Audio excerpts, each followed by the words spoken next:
Greetings and welcome back to room 303 in our Talks with Walt, as we are calling our readings through the deathbed edition of Walt Whitman's Leaves of Grass. We turn now in the Sea Drift section of Leaves of Grass to a little poem called Aboard at a Ship's Helm. This is poem number 5 of the 11 of the Sea Drift poems. And we're going to see some symbolism here that will set us up for some of the reading study that we will do later when we meet what was really maybe Whitman's most popular poem, "O Captain, My Captain," although he himself was always a little bit reticent to celebrate too much of that poem for any number of reasons we'll get into later. Now, the assumptions for us are that you've been with us at LearnStrong.net, our playlist, Talks with Walt, down that left-hand side. We've been giving conversation now to all these poems since inscriptions. The assumption is you've been with us, including that introduction to the Sea Drift passage, and as well, we've just finished with Man of War Birds. Now let's go to our Nortons, and Norton will tell us that this poem was number 3 of a Leaves of Grass group in 1867 edition. This poem took its present title in the Seashore Memories group of Passage to India in 1871. In 1881, it was finally consolidated with Leaves of Grass in the Sea Drift cluster.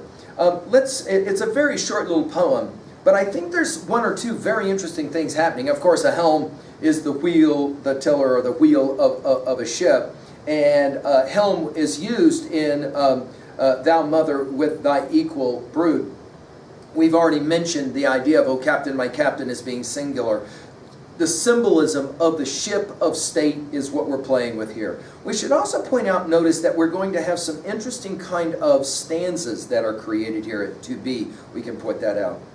Aboard at a ship's helm, a young steersman steering with care.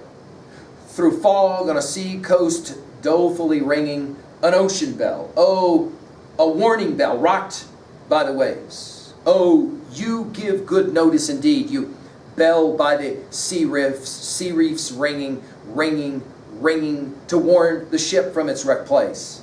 For, as on the alert, O steersman, you mind the loud admonition, the bows turn, the freighted ship tacking speeds away under her gray sails, the beautiful and noble ship with all her precious wealth speeds away gaily and safe. But, oh, the ship, the immortal ship, a ship aboard the ship, ship of the body, ship of the soul, voyaging, voyaging, voyaging.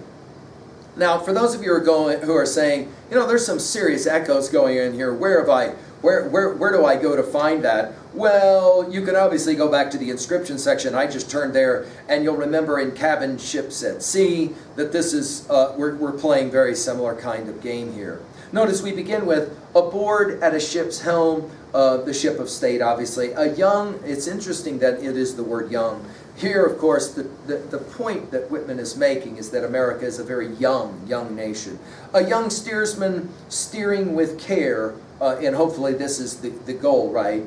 Through fog on a seacoast, dolefully ringing. And the minute we hear about this ringing of the bell, we can't help but think of T.S. Eliot's Dry Salvages, which is some set of lines that I read in the introduction to Sea Drift poems. I told you guys, there's so much that I believe is of Whitman in T.S. Eliot's 4 quartets. An ocean bell, this bell that clangs the bell, is in fact the last line, isn't it, of Dry Salvages 1. And then we've got 5 of these O's. And this O, we've seen this, for example, in that 19th passage, starting from Paumanok and any number of other places. This O, a warning bell. In other words, here's the ship at sea. And again, this is difficult for us today because we're not as familiar as Whitman's readers would have been with this idea of the way that ships are extremely vulnerable in the ocean, especially as they come near the rocks. And they need, lighthouses, they need bells to be able to guide them so that they know where they're going. Oh, a warning bell rocked by the waves. Oh, you give good notice indeed, you bell by the sea reefs ringing. And this idea of good notice is obviously one of the things Whitman is hoping that he can be as a poet to America. Ringing, ringing, again, the repetition of 3, we'll come back to it with voyaging, voyaging, voyaging. To warn the ship from its wreck place. And again, we pointed out the way he loves to hyphenate these words like this. And this, in the end, is really, I think, what Whitman is all about. There is much of Leaves of Grass that is the warning. As we've said in earlier lectures, Whitman genuinely believed that his poetry, his collection of poems, Leaves of Grass, would keep America from tearing itself apart in the form of civil strife and war. And it obviously was a failure in that regards, although some have said it wasn't a complete failure, because after the war, so much of the poetry of Leaves of Grass is about reconciliation, right? For, as, on the alert. Now, here's our obvious simile. Oh, steersman, you mind the loud admonition. And we're going to play around with admonitions, and we're going to play around with celebrations in Oh Captain, My Captain. And obviously, steersman in that poem will be Lincoln himself. The bows turn, the freighted ship tacking speeds away under her gray sails. In other words, because of the bell, the ship does not wreck. In other words, there is some hope that yet the ship of state, America, and obviously in this poem, is able to survive the terrible rocks that are there. The beautiful and noble ship, and notice the word noble, right?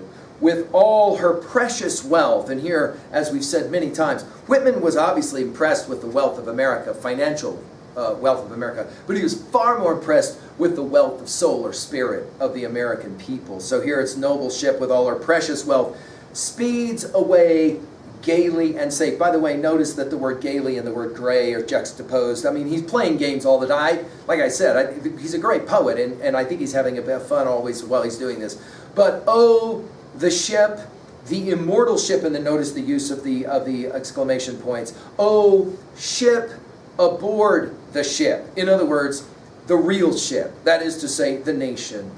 Ship of the body. Ship of the soul. And again, this identification with a nation as a body takes us back, obviously, to our study of Plato's Republic and the idea that you can tell a lot about what is justice in the individual by defining what is justice in the ideal republic. We've given full lectures on it at learnstrong.net.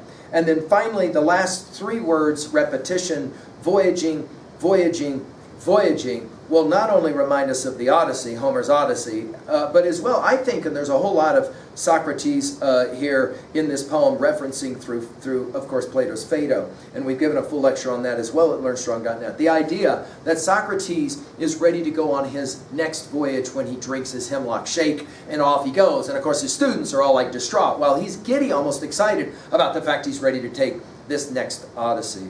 Well, at 2a, then we can say that the major theme here is that without a good helmsman or leadership, good leadership, we're going to have problems right on the rocks. There must be good leadership if the nation is going to survive. And so I think that this poem easily is read at 2b with a lot of symbolism, as we are saying. Now at 3a, we'll read this poem. We'll come back to this poem when we hit Oh Captain, My Captain.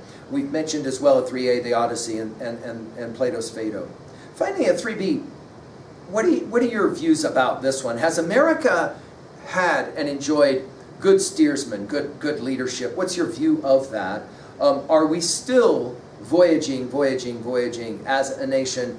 And are we going to be able to stay away from the rocks? The argument that we'll make in our time together with Whitman is, I think reading Leaves of Grass helps us to stay away from the rocks. Thank you.